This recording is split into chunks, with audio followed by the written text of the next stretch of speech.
Thank you, Ellen. Nice to see you again, and thank you for joining us, everyone. I know there's a few of my clients here, so hi to you.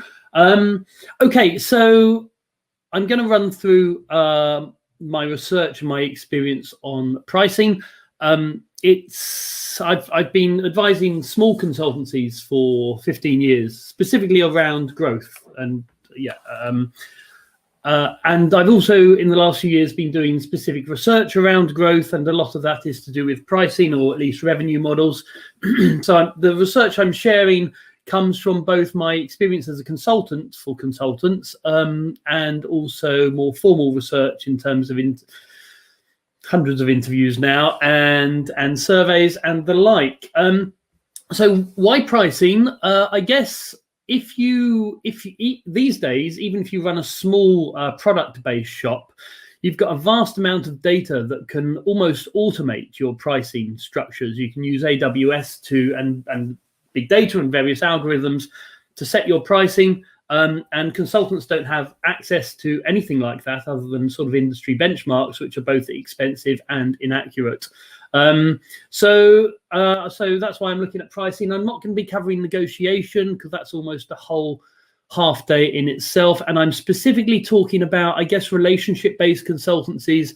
If you're an IT consultancy, and I don't mean IT management consultancy, I'm specifically IT implementation or development, you might find this slightly limited. Anyway, less talking, I will crack on. So there's going to be several, where are we? Why can't I move this? There we go. I'll move it that way. Okay, so there's going to be several things I'm talking around. The first is to point out that pricing isn't everything. Hopefully you know this, but it's also important. The third thing is that client value is everything. And by client value, I mean the perception of value as well as actual value. I'm going to argue against the use of time and materials pricing. Generally speaking, there are exceptions, and I'm going to argue for the use of value, or especially project pricing. It seems that everyone and their dog is arguing for value pricing at the moment, but I think it is quite limited, or at least it is in my experience in terms of its use. So let's have a look. Okay, let's start with pricing isn't everything. So I guess occasionally I get clients coming to me straight away and asking about pricing strategy. I always pull back the question because I think pricing strategy is great to look at once you have sorted everything else. However, as I say in the book, weak pricing in the right niche will always beat great pricing in the wrong niche. What do I mean by niche here? I mean, number one, are you in the right niche? Are you specialized and unique? If you're not relatively unique, then clients can always barter you down on cost. And we can talk about what unique means later. It doesn't mean to be you're the only person in the world delivering that service. Number two, looking at clients, are you targeting the best clients in your niche? And by best, I typically mean blue chip, and I mean CXO level decision makers. Again, none of these are, you have to have them, but they all add to the mix of proposition and therefore value and therefore high prices. B, are you oversubscribed? It's a lot easier to negotiate if you're oversubscribed and the work isn't that important to you. Thirdly, brand. Do you have a quality brand? And I don't mean the logo. I don't mean having spent a lot on the logo. I mean your entire value proposition and the customer journey. We'll talk more about this later. And are you seen as best in class? This will help you if you want to do value pricing.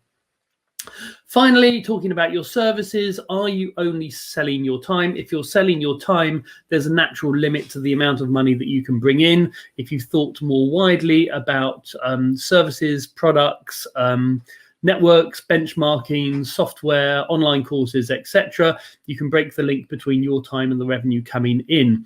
And are you continuously improving the value? So these are all things that almost before you get to, if you're thinking about your pricing at the moment, you need to be thinking about these first. Your pricing strategy can improve your revenues by between, say, 5 and 25%. depending where you're starting from, which has a huge impact on profits, as we'll see in a minute. However, all of this stuff taken together can improve your revenues by a factor of 2 or 3. So have a think about that. But this is about pricing, so I'm assuming you've got all of this right, hopefully. So pricing isn't everything, but I would argue it is important. And I'm sure most of you know this, but it's always a bit of an eye-opener to people that don't know it. And that is the huge sensitivity in most consultancies to pricing. So in very simple terms, I'm assuming that you have 20% margins here, a gross margins. 5% price increase is roughly equal to a 15% increase in profit, and a 15% price decrease will lead to a 30% decrease in profit. Now we can go into a bit more detail here. I'm not gonna bore you senseless with this stuff, but if you didn't know that, a 5% increase in your prices can have such a big impact on your profits, these tables go into a bit of detail. So to take the one at the top first, if you look at the 20% column here and go down, it shows you what volume increase is required to hit the same gross profit. So in other words, looking at the top table, if you're at 20% margins typically, and you reduce your prices by 10% across the board because your clients ask you to, then you require 100% volume increase to hit the same level of gross project. And that is clearly really, really significant. The table below does exactly the same thing, but in terms of the volume decrease to generate the same profit. So it's focusing on the decrease when you increase your prices. So if you're at 20% margin again, and you increase your prices by 10%, that means that you can actually drop a third of your sales and still get the same profit. So you might be able to map yourself on here, and I think I'll be sharing the slides afterwards. So obviously your pricing does have a huge impact on your profit margin, way beyond the small percentages that you might change here and there. And that's obviously, right at the beginning, that's a really important reason to really resist discounting and to look at your pricing seriously. Okay, so we understand that pricing isn't everything, but it's important. What I'm going to argue here is that the client value that you provide should be the #1 driver of your pricing. And the key thing here, I would argue, is the perception of that value. So I'm just going to play you a quick video. I hope you can hear the sound. And this is hopefully going to demonstrate my point.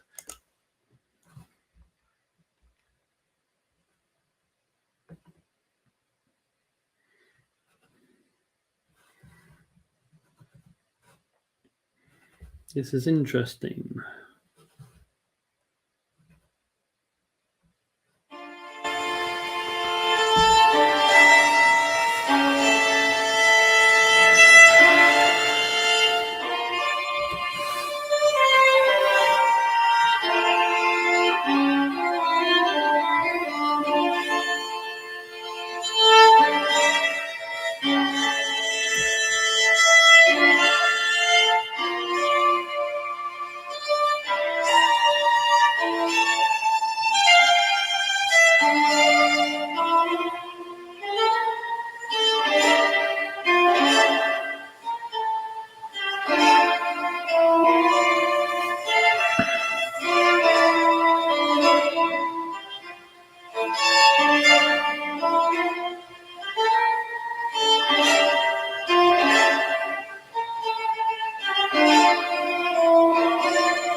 Okay, so my point is that I like a bit of Joshua Bell, but he usually charges $1,000 a minute for his time, which I think we can all agree is a time rate we would all like to aspire to. In fact, 1,000 an hour might be more realistic for many of us. But my point here is obviously that the context of what you are doing is absolutely crucial. There's what we do is as much as an experience as what Joshua Bell does. There's vast amounts of research that show that that pricing is very much based on perception. And for those of you that doubt that, you need to be able to answer the question why McKinsey can charge £10,000 a day for its relatively junior and inexperienced consultants. You need to ask if they're doing a job that is 10 times as good as what you are doing, and the answer is probably no. So a lot of this is around perception. You know, when you go to a concert, you know, you dress up, you're in black tie, it's a special event, you've paid out, you know, a lot of money on drinks and taxis and all the rest of it to go there. So I guess the key thing I want to emphasize is that we need to think about our client's journey in terms of pricing, our client's experience of value, our client's perception of us, and what you do to make your clients feel like it's a special event to get you in. What do you do to dress your clients up in black tie, if you will? And this isn't just about their individual journey with you that I hope you will have mapped, but it's all about, it's everything. It's your brand, it's your marketing, it's the delivery of what you do, and it's how you build your relationships. And I have seen consultancies almost double their rates through a very strong rebranding exercise. And this, you know, I'm not saying it needs to appear as elitist, but it needs to appear to be quality in however the client defines that. And a lot of the branding around consultancies is still done from our own perspectives, and it's not based on the client perspective. So that's something I would really emphasize. And the other key point here, and it's the same, you know, Joshua Bell is at the top of his game. Most of us aren't at the top of our game. You know, we might be in the top 10% if we're lucky, but there's a distribution curve to quality of delivery. And especially if you're new to consultancy, there's no reason why you should be at the top end of quality. But your ability to drive higher prices is going to be entirely dependent on sustained increases in value. In other words, you can do all the pricing strategy that you want, and you can do all the rebranding that you want, and it's going to have an impact. However, if you want to increase your prices, the most sustainable way of doing that is to improve your value. And this means having systems and processes in place by which you reflect on what's been done in the past. You look for areas in which you can improve and deliver more value. You speak to your clients and you do research on the competitors to see what they are doing in terms of improving the value. So value is absolutely crucial to your pricing strategy. Now, a lot of you might think, well, this is all very well talking about, you know, increasing prices and, you know, pricing on value or whatever. But my clients, you might say, are highly sensitive to prices. Well, I would say that is true if you are in the wrong niche or if you haven't specialized enough. And when I talk about specialization or unique value proposition, I'm not just talking about what services you deliver. I'm talking about, you know, number one, okay, what services you deliver, how you price, what geography you're in, how you deliver your services, what your branding is, who your client is. So if you take all of those different variables, anyone can create a relatively unique value proposition. The key thing is to make sure that you're in the right niche and you're delivering high quality value. But when it comes to price, I think consultants very often overestimate how price sensitive clients are. There's a huge amount of research to show that clients aren't, and this isn't all based on client client client interviews. It's also based on a whole load of stats. And so these are two pieces of research that are worth looking at. The one I found most interesting was a piece of work done by Hinge about 10 years ago now, which looked at the answers from buyers, our clients, and the perception of sellers on how important these different factors were. And you can see that the biggest difference, or one of the biggest differences in terms of seller perception, consultancy perception, and buyer actuality, what actually happens in real life, is the difference in perception around how important cost is.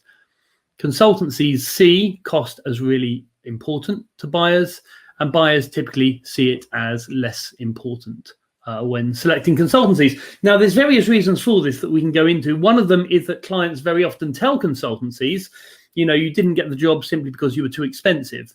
And for clients, that's quite a clever thing to say, because it means that all consultants are thinking about, well, how can we possibly drop our prices? Sometimes it's in larger firms, sometimes it's down to partners who very often occasionally have a bit of an ego when they lose a project, and so they come back and say, well, it's nothing down to the proposition, it's nothing down to my relationship, it's all down to our prices, and therefore blaming someone else. So there's lots of reasons why we might think that price is important, but the evidence suggests that price isn't important. The exception to that is when you are a process consultancy and you've got reason to compete on price. You know, if you've outsourced a lot of your work to low cost labor, if you've automated a lot of what you're doing, then there's an opportunity to price around low cost. However, even in those situations, I would argue that it's not the right thing to do, partly because high cost is a signal to the market that you are quality. So regardless, you've got your brand, you've got your proposition, your services, your client experience. On top of all of that, your price acts as a signal. So there's a lot of evidence to show that certainly with the leading consultancies, the higher they put their prices, the more clients perceive that they are high value, and the more the clients want to work with them. Okay, so that was a relatively long way of saying that client value is everything. The next argument I'm going to make is that time and materials isn't ideally suited to generating that value. And there's lots of reasons for this. Now, there's a whole host of different ways you can price. I've simplified them here slightly. I'm not going to go into these in any detail. For those of you that want a copy of these, just let me know, or let the CMI know. I'm going to focus on time and materials here. Now, time and materials is almost the least popular of all the pricing options among clients. Clients by far agree that they want fixed pricing. Now, there's lots of reasons for that. One of them is based in psychology research, and it's called the taxi meter effect. And I don't know if last time you went in a taxi is probably some time ago now, but when you can see the meter just ticking up, especially when you're in traffic or the project's come to a halt, the metaphor would go, you can see the price ticking up and it gets you a bit anxious. Well, of course, clients are affected by that as well. There's also the psychological thing that they think they might be taken advantage of.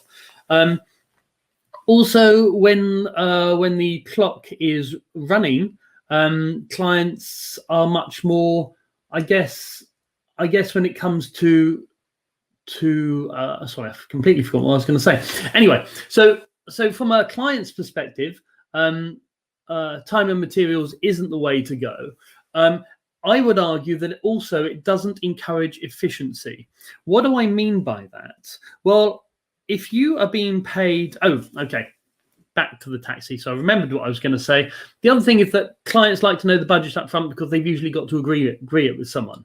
So having a fixed price as opposed to an open-ended price, and I realize there's contingencies around this that you can draw, but a fixed price is always more preferable to a client, partly because they need to get the budget agreed. Very often need to get the budget agreed in advance. Now, I would also argue that time and materials doesn't encourage efficiency, and the reason I say that is because you have no incentive as a consultant to improve your efficiency if you are still getting the money in, if you're taking a long time to do the job. Now, I realize this is a simplification of what actually happens, but if you compare it to value or project pricing, there's a huge incentive for a consultancy or consultant to improve their efficiency at delivery, to do things faster or to get better value, or to do things at lower cost to the consultant themselves, because your price is there, and the lower cost you can achieve, the greater your margin on the project.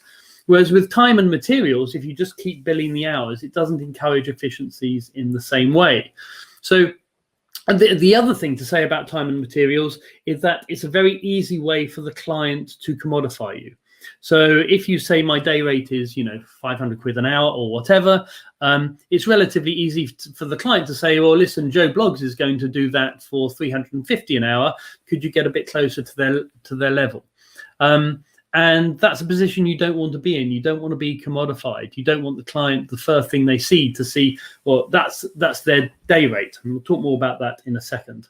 So my general argument is that time and materials isn't a great basis for pricing. It's a great basis for costing. So internally, you should know the cost of the project, because that's how you're going to reduce your costs and therefore increase your margins. But it's not a great way of pricing, although it's by far the most common way of pricing in consultancy. There are exceptions, which I'm happy to talk about afterwards. I would argue strongly that value or project-based pricing is something that you should at least experiment with. Looking at value pricing, what do I mean by these? Well, all consultancy projects deliver or should deliver value for the client. And if you can quantify the financial value which you deliver for the client, you can then take a percentage of that for your fee. Now, the percentages typically range from sort of 10 to 40% when it comes to value pricing. Now, this is quite an increasingly common way of pricing. It's still not by far as large as time and materials. It's kind of around the 15% mark, I think. And that's increased a lot in the last few years. A lot of the larger consultancies are using it. Bain, for example, now, and Boston Consulting Group use that as standard for their pricing, if they can. However, and it's something that you'll probably be sick of if you pay any attention to internet gurus who give advice on pricing. They always bang on about value pricing. However, in my experience, and possibly yours, value pricing is really quite limited because it only works, number one, if the client will let you. Number two, if you can create unambiguous and fair measures of value. So sometimes it's really hard to have that conversation around, okay, so what's the value in financial terms? Number three, they're only going to choose you to do a value-based project if you can give the most value, if you are perceived as sort of in the top 5% of all consultancies in that area. Now, if you've chosen your niche right, you may be the only consultancy in that area doing the thing that you do in the way that you do it. However, it's unlikely that you're in that position. Number four, it only works if you can actually deliver the value without, having a nervous breakdown, burning the midnight oil, and all the rest of it. So it works if you're practiced at using it and you actually deliver the high value. So there's a whole load of contingencies around value pricing. So I wouldn't recommend this as standard. It can work in some situations where these boxes can be ticked. The method of pricing I would encourage many of you to experiment with is project pricing. And this is, I guess, a variant of fixed pricing. It's the client's favorite form of pricing because it is unambiguous, it is clear, they can get budget up for it, it's easier to get budget set aside for it, they know what they're getting, they know what they're spending. There's no issue there. How do you go about doing this if you haven't done it before? Well, I would argue that both with value pricing and project pricing, both of them offer huge opportunities for you to increase your revenues. However, both of them are a bit of an art, and it does take some experience to perfect that art. The first thing you'll need to do is to go back to your previous projects and your previous bids and what your costs actually were, both internally and for the client themselves. And then when you're dealing with the client is to create proposals with options. And I'm a big fan of this. And that has various, and when you're giving options, obviously you always start with the highest price one. You don't start with the lowest price one because of the anchor effect. I'm guessing you all know that. But creating proposals with options generates a lot of benefits. One of them is that it really helps with negotiation. So that when you've got enough options, you can say, if the client says, well, look, our limit is X and we want you to come down by 10%, you can say, sure, I can come down by 10%. What should we drop? That doesn't always apply. You might not always want to do that, but at least the option is there. When you build up the experience of saying, well, I understand how these projects work really well. I can price it relatively well, and I can also price the options relatively well. And that might not be options in terms of delivery. It might also be options in terms of who's actually doing the delivery, how quickly it's going to be done, what the communication is, where the training is going to be held. So you almost want the bronze, silver, gold approach, but even within those to have options. And okay, so that's the first thing. The second thing is during the negotiation, it allows you to say, well, okay, so you want the price to come down by X. And your first point of call is to say, well, we can pull these things out or we can deliver them in a different way. And even if the client insists on you delivering them, then you can frame them as a discount. So you can say, I'm delivering this. I'd usually charge X, but I'm giving you a discount of 10% in order to deliver it. And then that's the great thing about showing discounts on invoices and etc. is that it fixes the high value proposition of your consultancy in the client's mind, whilst also providing them with the fee that they are more comfortable with, or the charge that they're more comfortable with. When it comes to delivery, the key thing about project pricing is to have a very clear understanding of the process by which you go through when things change. And that doesn't mean that you take the mick that a lot of consultancies do when changes happen.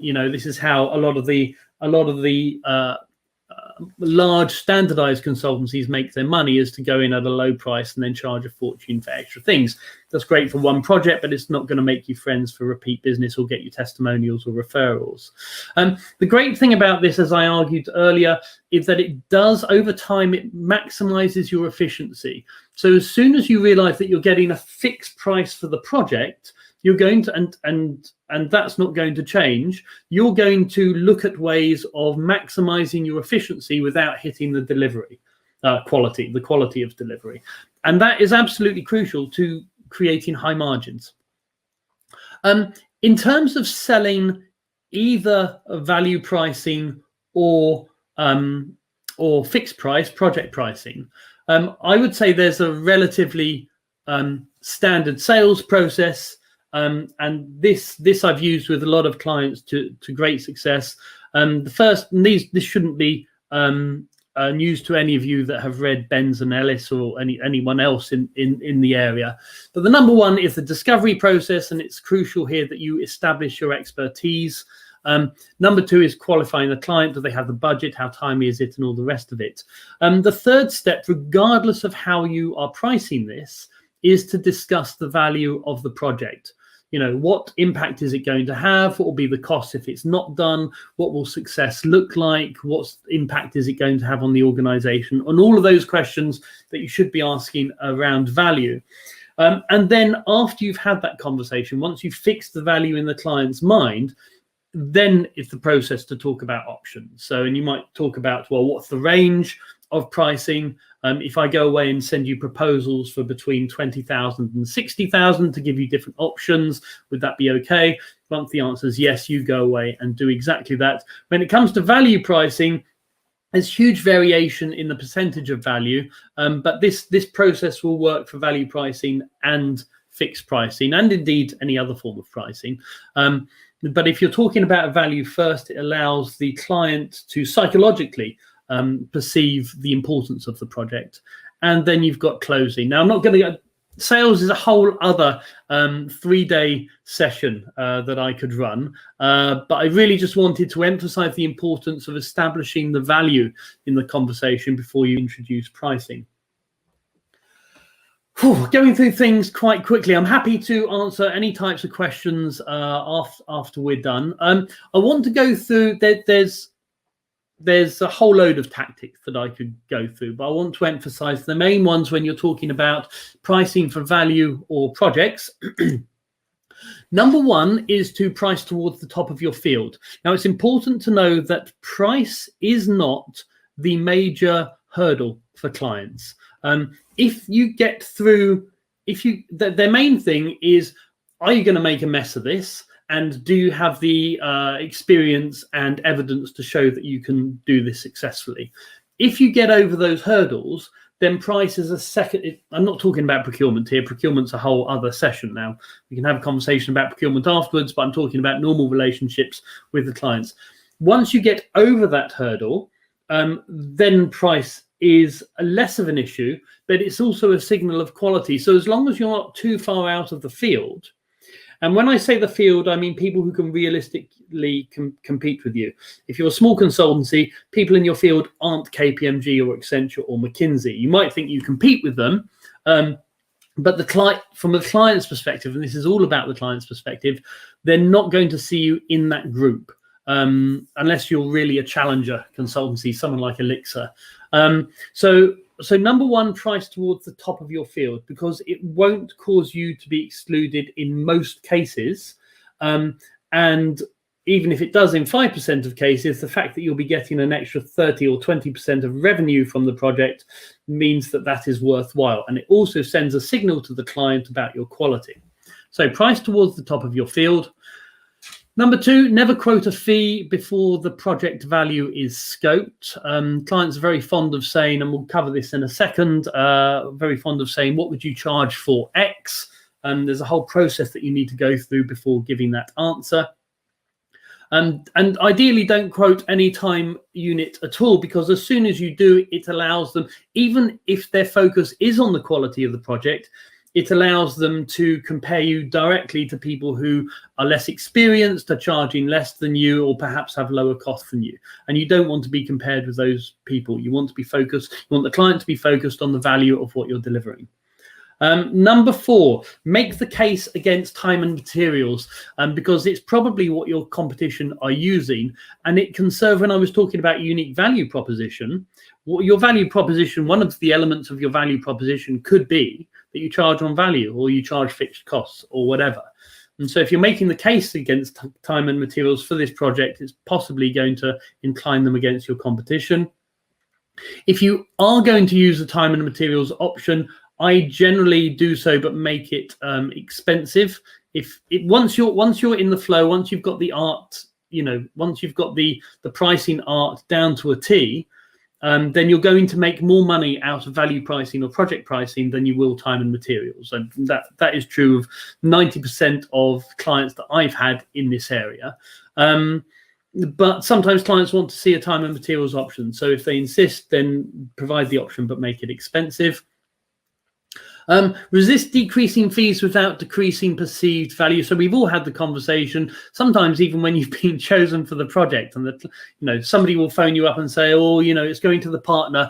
It would really help if they came back, if you came back with a price that was 10% lower.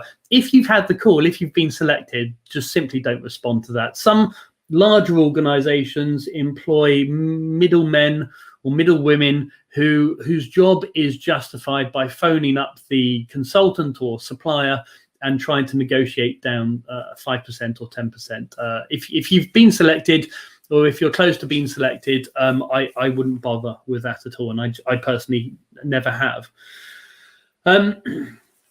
Number seven, prepare swaps. So I'm not saying that you don't negotiate, you always negotiate. And even from a psychological perspective, the client wants to feel as if they have won in some respect. So a client, I had a client the other day, this was part of a conglomerate bid that I was going for. The client came back and said, we'd like you to drop your prices by 15%. But we'd already had the value conversation. So I was initially saying, well, okay, so what do you want to drop out of the proposal? But after that, there was you don't want to feel like you're being entirely unfair to the client. So prepare swaps. So, I can't drop 15%, but I can drop 5% if you provide me with a testimonial, a good video testimonial or a referral, or we write a case around this that's submitted to a competition, or you put me on the shortlist for another project, or you put me on the board, the advisory board for the firm, or whatever. So it's useful to have a series of swaps. I said this isn't about negotiation, and it's not. It's about pricing. But these are small things that you can do to improve your pricing. So it's useful to have a series of swaps outlined in advance, so that when you're having that phone call with the client and they say, look, 10% would be great, you can say, well, I can't do 10%. I can do 5% if you can do X. Would that be okay? And then it's a win-win for both sides. Now, don't get me wrong. I do realize that sometimes you need to drop your prices with no swaps and with no, quality coming out. But generally speaking, these tactics will work. And the final, it's quite a minor thing, but I'm surprised more consultancies don't do it. And that's to ask to invoice up front. It's one of the benefits of fixed pricing, is that you're more likely to get this because it's a fixed cost and the time hasn't expired. But whatever form of pricing you're doing, it's always worth asking. A lot of clients, certainly when I was a client, if I hate to use the phrase, if you don't ask, you don't get. But lots of clients are just used to doing things in a certain way, and as long as there is a reason behind your request, the answer will sometimes be yes. So it's always worth asking. I mentioned earlier that sometimes clients will ask the question up front, how much do you charge for X? It is important that you avoid answering this question. How do you do that? Number one, reassure them. We do this all the time. We solve this every day. I'd be happy to give you a price once I understand exactly what you want to accomplish. So and these are all completely fair answers, because as you will have experience, clients will frequently ask for a price for X, but actually once you get into the project, they won't want Y or Z, or they start off wanting X and it expands to Y. Number two, move. So we often find that clients ask for this, but they end up with things they don't need. I found that this means different things to different people. So can I have a conversation about it?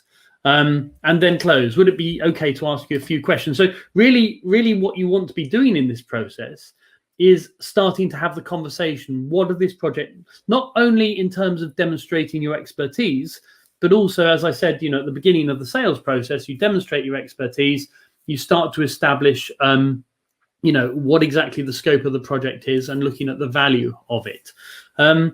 So these are fairly, these are common in all sales literature. And as I say, this isn't about sales, it's about pricing. So the key things I would like you to take away, sorry if I've gone particularly fast on this, I do apologize, but hopefully it will give more time for questions. The key things I would like you to take away from this are, number one, there's no point focusing on pricing unless you have really given good detailed attention to your niche, your brand, the services you're offering, and the types of clients you are serving.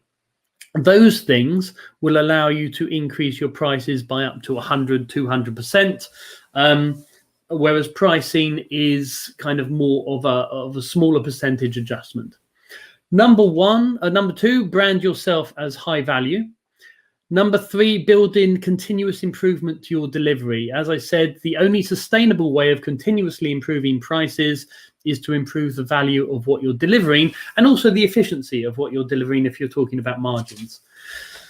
Price towards the top of the competition, because it is not going to exclude you from the process. And in the very rare occasions that it does, it will the costs outweigh the benefits outweigh the costs. Time and materials is often flawed, I think I should say, rather than is flawed. I'm for the last few years, I've been studying consultancies that have grown and sold, and a vast number of those have grown and sold very successfully on the basis of time and materials. So I'm not saying that it is not a absolutely adequate way of pricing, but generally speaking, it is suboptimal. It doesn't maximize the revenues, it doesn't improve your efficiencies, and it doesn't get you practiced in the art of pricing, which is, one of the key things you need to be as a consultant. If you are the very best, use value pricing if the project can be framed in that way. Very often the project can't be, even if you are the best. And I would urge you to experiment with project-based pricing. I've seen it work in many instances, and revenues go up and margins improve because there's that emphasis on efficiency. Now, I've got 3 books here that I would like to recommend. Number 1, if you haven't read it, it's a fantastic book, Getting Naked by Patrick Lencioni. It's a story, and it's a partly fictional story. It's a nice read, and it talks about value generally, but also about pricing. But it's about sales, it's about running the consultancy, and the different ways in which it can be done. Highly recommend it. My book on growing and selling a consultancy covers a lot of pricing. It's sadly not out until, sadly for me, it's not out until September. But if you've got specific issues, I'm happy to send you excerpts from it. Also, I've got a website that I'll show you in a second, and there's some free material up there. And the third one, for those of you that want to do a deep dive on pricing, this is by Kevin Doolan. It's probably the best book that's dedicated to pricing. It's quite long, it's quite detailed, but it's very good. For those of you that want to know more about me, my name is Professor Joe Romani. I'm a professor at Cardiff University. I'm a professor of consulting, I think possibly the only one in the world. And my website is joeomani.com, and there's just free resources. I don't ask for your email or anything. There's a whole load of free resources up there. Okay, I hope that was useful. I am happy to answer any questions that you have.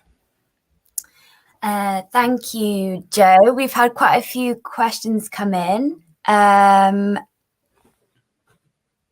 Here you go. So personally, I rate customer fit / shared values as my highest priority. I prefer not to work with disrespectful, arrogant clients. Is that wrong? Well, good. One suits one's cloth according to one's purse. And if you have a pile of clients that you can choose from, then fantastic. Yes. I'm in the same position, luckily. And if you're in a position where you can pick and choose, fantastic. And that's great. Not everyone has that luxury. Yeah. So this question is, doesn't T&M drive better collaboration from the client though? They have a vested interest in providing you with the information you need ASAP, but with fixed price, you run the risk of downtime. Yeah, sure. So I'm not. Yeah, okay. Thank you, Miles 276. That's a good point. I'm not saying that everything's bad about time and materials. In fact, with value pricing specifically, you're usually better doing it with a repeat client, someone that you've built up trust with. So there are some benefits to time and materials, and one of them is that there's an incentive for the client to work with you better. But if that's the best reason for using time and materials, then perhaps it's worth looking at the others, because that can also be managed through better communication, stakeholder management, and framing the project and defining your dependencies well. So yeah, it is an advantage, and I'm certainly not saying that time and material. And also, it depends on the client. If you have a client that is like that, then perhaps you might want to go down the time and materials route. But there's also other ways of managing it, as you would know. Okay, thank you. And how do you price at the top of your field if you're pricing on value added? Yeah, sure. Okay, so that's a fair question. I guess when I'm talking about the top of your field, I would expect all of you to have done your competitor research. I think annually it's a really good idea to do and you can, I use my MBA students for this. I get my MBA students involved. So, it's always worth approaching universities and saying, look, can I give a project to your MBA students around competitor analysis? Obviously, they'll need guiding and mentoring, but also they can act as an independent researcher when it comes to finding out prices of your competitors. So when I talk about pricing towards the top, then I am primarily talking about time and materials and project-based pricing, because the price that you give is going to be dependent on your, in effect, your day rate. But even with value pricing, you're costing the projects internally based on time and materials. So you should have an idea of, even if your competitors use value pricing or use project pricing, you should have an idea of that. You should be able to infer an idea of their internal project rate, their internal day rates. And that will allow you to do the internal pricing, which will allow you to generate an idea of what the value pricing might be. So it is harder with value pricing, but if you're doing your competitor analysis, then at least internally you should have an idea of the pricing of competitors. Perfect, thank you. And how do you handle the question of quoting based on time unit basis? Yeah, sure. And sometimes you get this, and that's fine. I'd say even in firms that, even with Boston Consulting Group, who I know quite well, they price as value at the outset and price on project when they can't. But I'd say a good 25% of their stuff is still time and materials, and I would expect that with any firm. My advice is usually to make it more expensive. So if you are going to do time and materials, to make it more expensive so that the value pricing or the project pricing becomes more attractive.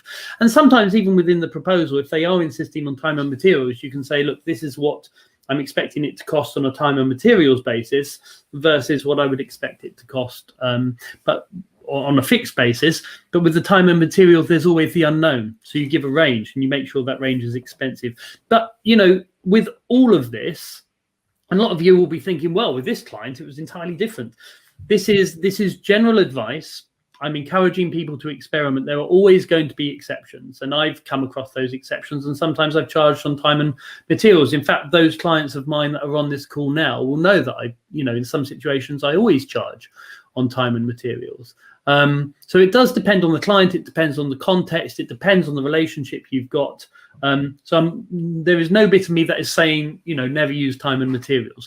But there is a big bit of me that is saying experiment, think widely, and think about your value. Okay, thank you.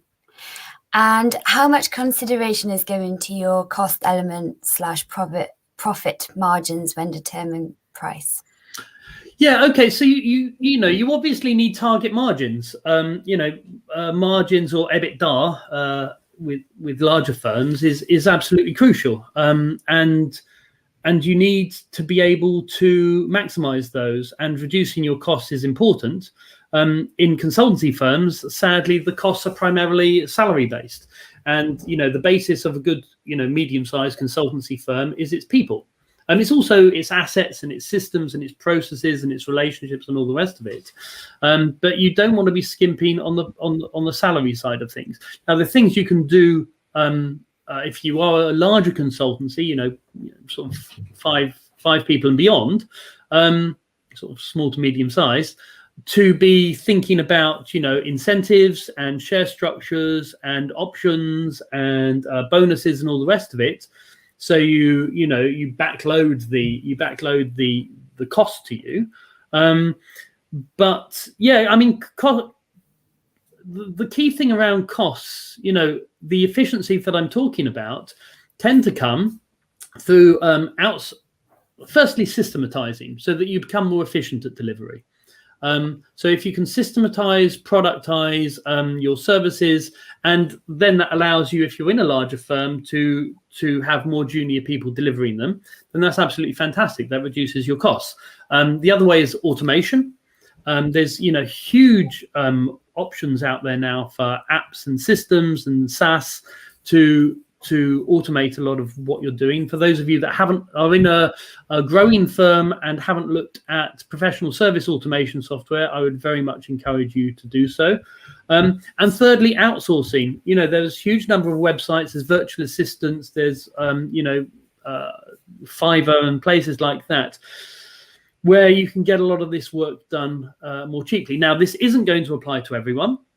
It's going to be harder in solo practitioner firms, sort of independent solo consultants, because you've got that setup cost, which is always a bit more difficult. But, I know there's 3 or 4 people on this call who are solo consultants who have managed to minimize their costs by outsourcing and using software effectively. Perfect, thank you. We have a question here. What pricing option would you recommend for a consultant starting out?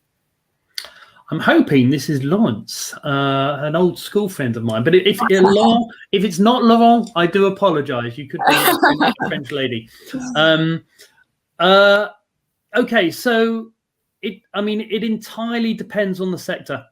If I was in your position, I was starting out, I would do some competitor intelligence research, and I would start digging about prices, and then aim to put yourself at the, find your niche, market and brand yourself really well, look at the services and products that you can develop, and then look at the competition and see where they're pricing themselves. I wouldn't worry. No, okay. So there's 2 things. One, quality isn't related necessarily to how long you've been a consultant. It's perhaps related to your experience generally, the clients you've worked with, the quality of the work you've done, the relationships you've built up, and the project that you've been involved with. But your time as a consultant isn't necessarily relevant. However, when you are starting out, it's really useful to get those projects and testimonials in. So I would still price yourself at X, but I would also provide a discount and show the discount on the invoice, in terms of, getting the testimonials, writing the case study, submitting it to competitions, potentially getting repeat business. So, I can offer an ongoing discount for repeat business, that type of stuff. I hope that's useful.